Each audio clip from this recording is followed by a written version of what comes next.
ჭაში სპორტის, ტურიზმის და ახალგაზრდობის საერთაშორისო ფონდის ორგანიზებით და სპორტის სამინისტროს მხარდაჭერით ველომარათონი გაიმართა, რომელმაც სტარტი ამბროლაურის კულტურის ცენტრიდან აიღო. მარათონის 3 კატეგორიაში ჩატარდა პროფესიონალები, მოყვარულები და ბავშვები. გამოვლინდნენ გამარჯვებულების, რომლებსაც ფულადი ჯილდოები გადაეცათ. მარათონზე როგორც ქართველი, ისე უცხოელი 100-მდე მონაწილე დარეგისტრირდა. თითოეულ მანძილზე გამოცხადდნენ გამარჯვებულები ქალებსა და მამაკაცებს შორის. სპორტის სამინისტროსთან ერთად მარათონის მხარდამჭერები არიან ასევე კერძო სექტორის წარმომადგენლებიც.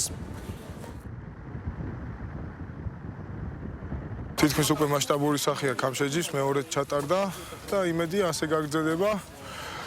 დიდი მადლობა ყველა მონაწილეს, ასევე ორგანიზატორებს და ჩემ გუნდს დამეხვანენ ჩემპიონობაში. დღეს ამბროლაურში ნამდვილი სპორტული ზეიმია.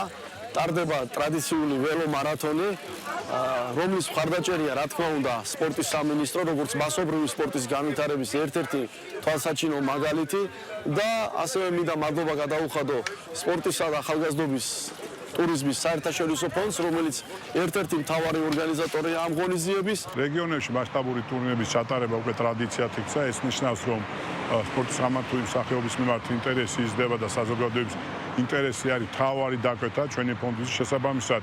ჩვენ ამ ტურნირებს ვატარებთ როგორც სპორტის სხვადასხვა სახეობაში, სხვადასხვა რეგიონში, როგორც ქართველი სპორტსმენების და სპორტის მოყვარულების, ასევე უცხოელებისთვის.